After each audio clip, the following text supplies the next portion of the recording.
segmenting itu sendiri merupakan sebuah proses yang dijalankan oleh sebuah perusahaan yang berusaha untuk mengelompokkan pasar yang akan ditargetkan sebagai upaya distributor dari produk dan jasa yang ditawarkan.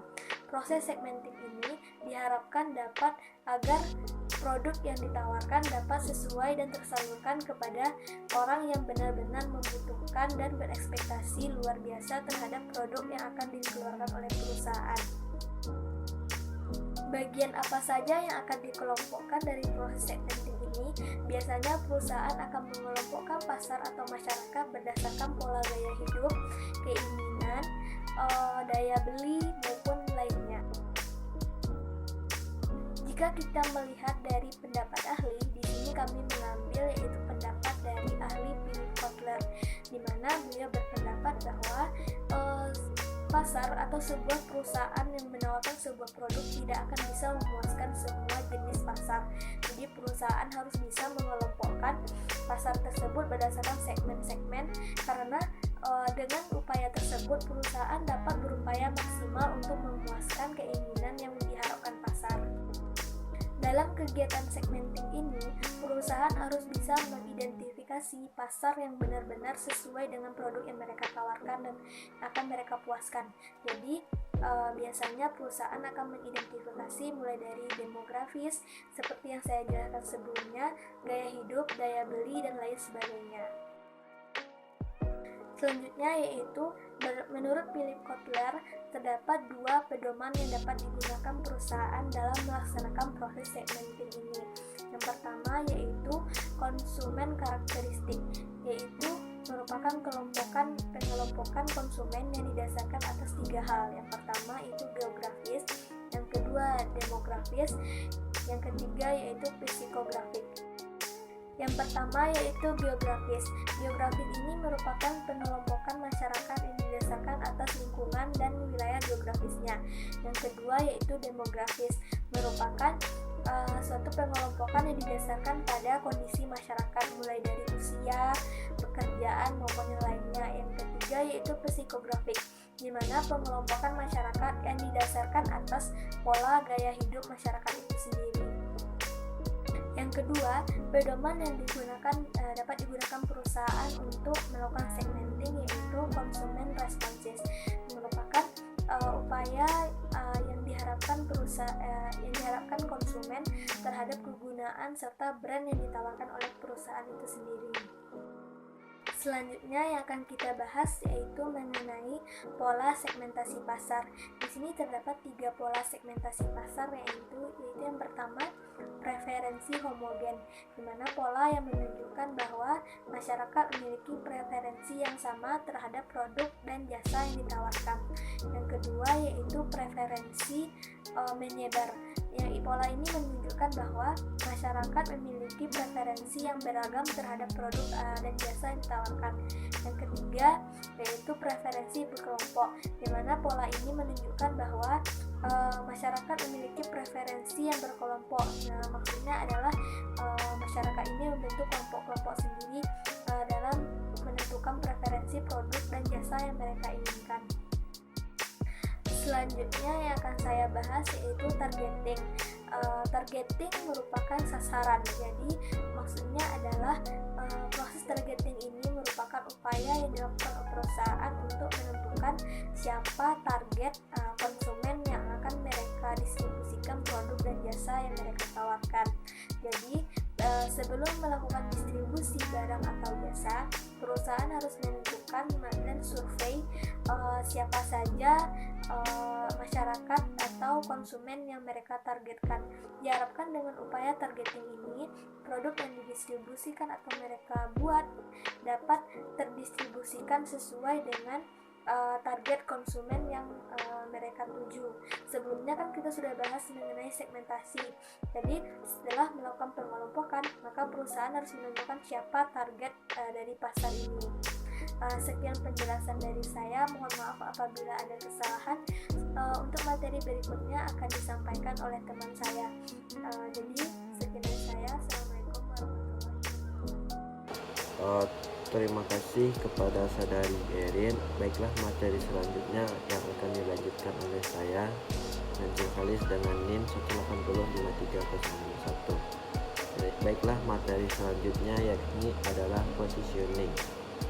Positioning merupakan upaya yang dilakukan oleh suatu perusahaan untuk membangun citra di benak konsumen.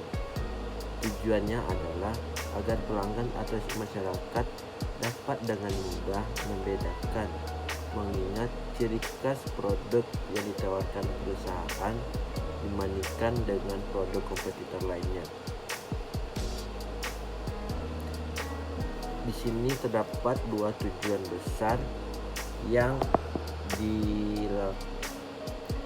besar dalam positioning tersebut. Yang pertama, untuk dapat mendapatkan posisi merek produk di pasar sehingga merek produk tersebut menonjol, atau dalam bahasa Inggrisnya stand out, dan yang lainnya, dan atau berbeda, atau bisa kita sebut different dengan merek produk kompetitor. Maksudnya di sini ialah kita dapat melihat apa ketonjolan atau apa sih yang menonjol dari produk ini dan apa yang membedakannya dari produk-produk yang lainnya. Dan ini maksud dari tujuan pertama. Atau bisa kita sebut juga dengan memposisikan produk di pasar. Maksudnya adalah di benak konsumen. Bagaimana konsumen mempersepsi merek produk tersebut? Begini teman-teman, maksudnya di sini seperti yang Najul jelaskan tadi. Jadi bagaimana kita dapat membedakan suatu produk dan apa yang kita ingat dari produk atau ciri khas dari produk tersebut. Misalnya kalau kita sebutkan Lifebuoy, misalnya kalau kita sebutkan sampo, mungkin banyak yang bilang Lifebuoy.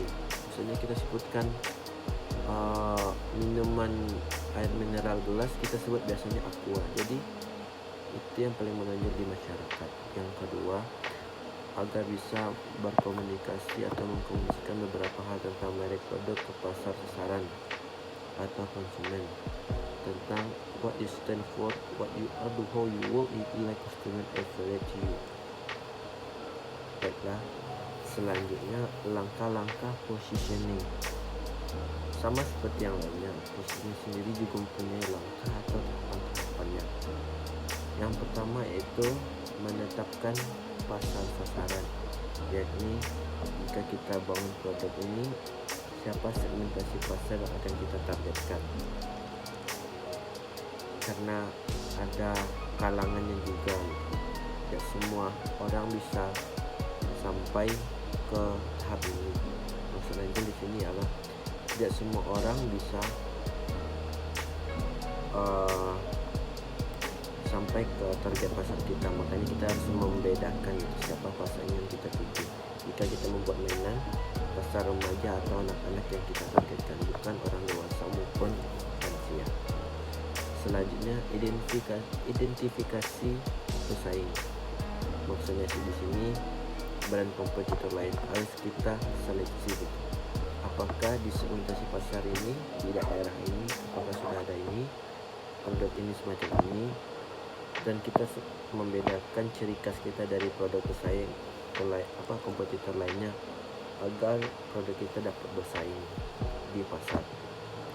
Selanjutnya yaitu menyusun dan melaksanakan strategi positioning. Ini yang dimaksud tadi, yakni setelah kita identifikasi pasar, kita seleksi pesaingnya, kita juga harus menyusun strategi. Setelah kita ketahui data tersebut, brand apa atau produk apa yang akan kita tawarkan ke konsumen. Selanjutnya yaitu kita harus menyusun positioning produk. Ya, setelah kita menyusun strategi, kita pantau apakah strategi itu dapat berjalan. Selanjutnya juga ada menyusun perceptual map, menetapkan standar evaluasi merek, dan melakukan analisis gap. Karena langkah-langkah tersebut dapat memenuhi kriteria dalam melakukan positioning. Dan selanjutnya kita masuk ke materi next, yakni analisis SWOT.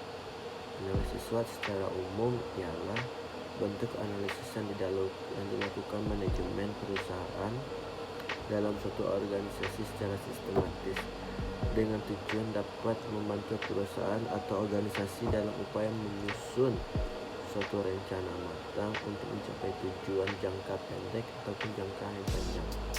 Menurut Freddy Prangmuti di dalam bukunya tahun 2013 mengatakan bahwa analisis SWOT merupakan identifikasi dalam berbagai faktor secara sistematis, rumuskan strategi perusahaan. SWOT itu sendiri merupakan singkatan dari strength, S yakni kekuatan, weakness, W-nya yakni kelemahan, O opportunity yakni peluang, dan threats yakni hambatan. Baiklah teman-teman, mungkin hanya itu materi yang dapat saya sampaikan. Selanjutnya materi yang akan disampaikan oleh teman saya. Sekian dari saya, terima kasih. Materi selanjutnya yaitu mengenai analisis SWOT. Yang pertama, strength, yaitu kegiatan dalam menganalisis kekuatan. Maksud dari kekuatan adalah bagaimana sebuah perusahaan atau organisasi mampu untuk menilai serta mengungguli kelemahan yang dimiliki pesaing. Yang kedua yaitu weaknesses, yaitu kegiatan dalam menganalisis kelemahan.